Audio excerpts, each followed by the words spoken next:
and started turning the ecstatic chanting party into the big book distribution party. And Vishnujan was kind of sidelined. His old friend Tamal just basically took over his whole life and his party and his buses and his men, and it was a big mess. I got out of there. I dropped off the party and I went to Los Angeles. And at this time, Prabhupada was in Los Angeles, and he was translating the Chaitanya Charitamrita. And Chaitanya Charitamrita is even more advanced than Srimad Bhagavatam. But because I actually knew English grammar, I got to be one of the editors. Started out as a proofreader, worked my way up to editor.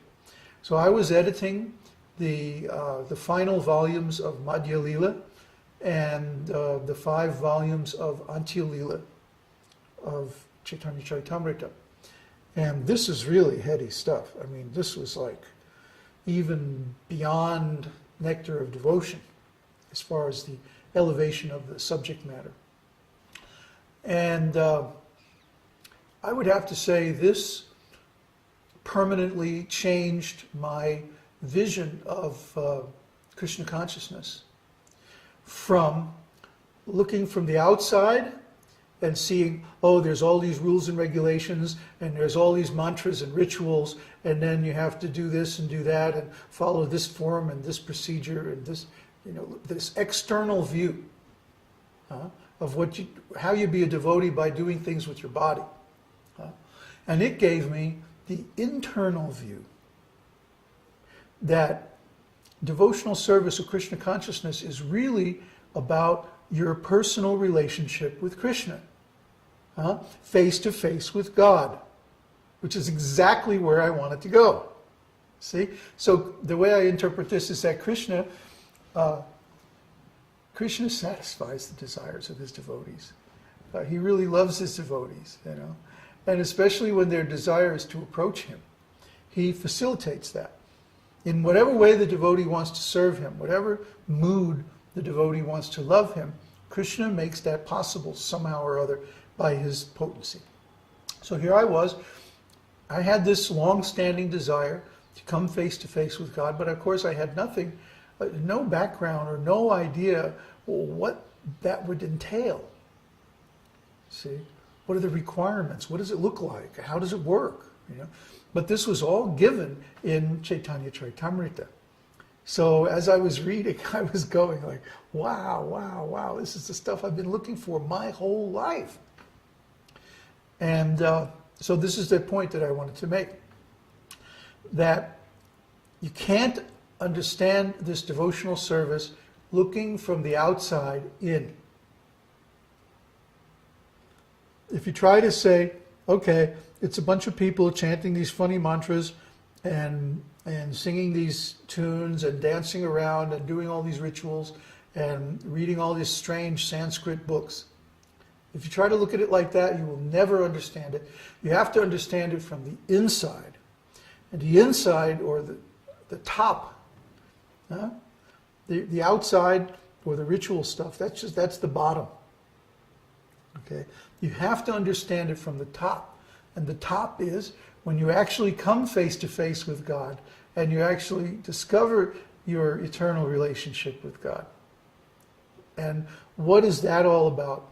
That's a great science, which I'm not going to get into now. But you can only integrate this knowledge or put together a coherent picture of this path of the esoteric teaching from a top view.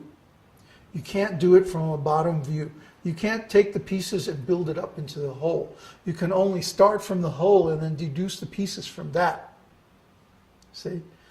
In the West, we get our knowledge by ascending process, avaroha, inductive logic. But in Vedic life, in the esoteric teaching, we start from the top and then by deduction, by descending process of deductive logic, then we get everything from that. If you look at it like that, it makes sense. If you try to look at it the other way, you will never figure it out. Most of the devotees that I have known never made that shift. They still approach devotional service and Krishna consciousness with the same epistemology. I mean, yeah, they give lip service to Srila Prabhupada as being an authority. But in their actual hearts and minds, they're still trying to put together the whole out of the pieces. And that will not lead to any satisfying result. You'll always have some odd piece that won't fit. See? But the other way around works very nicely. So that, to me, that was my epiphany. That was my big realization. And guess what? I couldn't get anybody to understand it. I tried, I don't know how many times over the years, to communicate this to other devotees. And they were all like, well, what are you talking about, man? But that's my next question. When you say that the way to understand this is from the top down, from the highest part of this philosophy down to the externals and so on.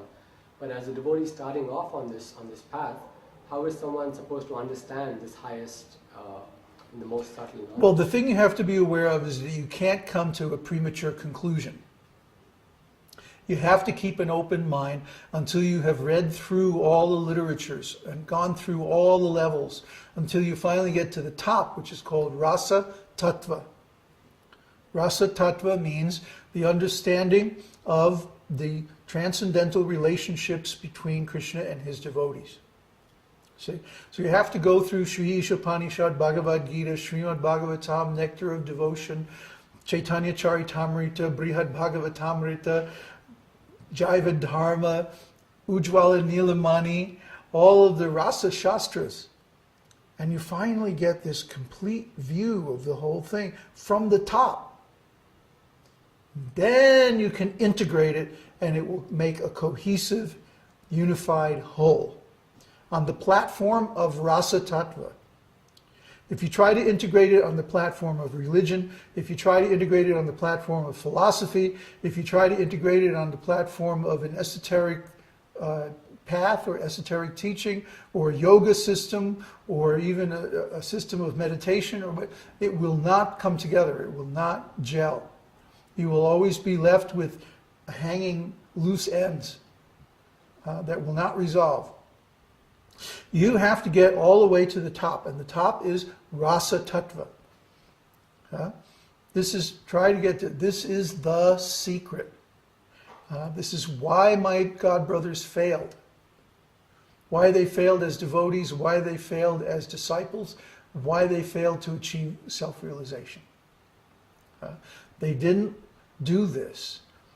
In fact, I don't even know. I could probably count on fingers of one hand, the devotees I know who have actually read all of Srila Prabhupada's books. See, what to speak of? I don't know any other devotees who have gone through and cleared every single word in Bhagavad Gita. I don't know any other devotees who have read Srimad Bhagavatam, not as a treatise in speculative philosophy, but as a manual for how to be a devotee or how to have a relationship with Krishna. And I don't know any devotees who read the Nectar of Devotion as an explanation of Rasa Tattva. They were interested in tips on how to execute their rituals and stuff like this. The external view. And yes, there is some material like that in the beginning of Nectar of Devotion. But then in the end, it goes into the whole science of rasa. And I've never been able to find a devotee that I could discuss this with. In 40 years of being a devotee, I've never found a devotee I could discuss this subject with, even though it's right there in one of Srila Prabhupada's earliest books. Go figure. And I'm still, today, I would be very happy to discuss this with any of my God brothers. I even formed an internet group, Raganuga Bhakti group, specifically for discussing this thing. And at one time it had 650 members. And still could not find one devotee who actually understood it. So, I don't know why. It's all there in the books. So, that's the main point that I wanted to make. This is the secret. And how long did it take you to really understand this secret? And along the way, did you have to start over again? 25 years. Took me at least 20 just to understand that I didn't understand. And starting over and over and over and over, going back to the beginning of Bhagavad Gita, starting over again. And then it took me another 15 years to actually realize it. But then, you see, I had many handicaps. I was in the association of devotees who all thought they knew better than I did. Tremendous ego. They all thought they were better devotees, because they could collect more money or sell more books or run bigger illegal businesses than I could.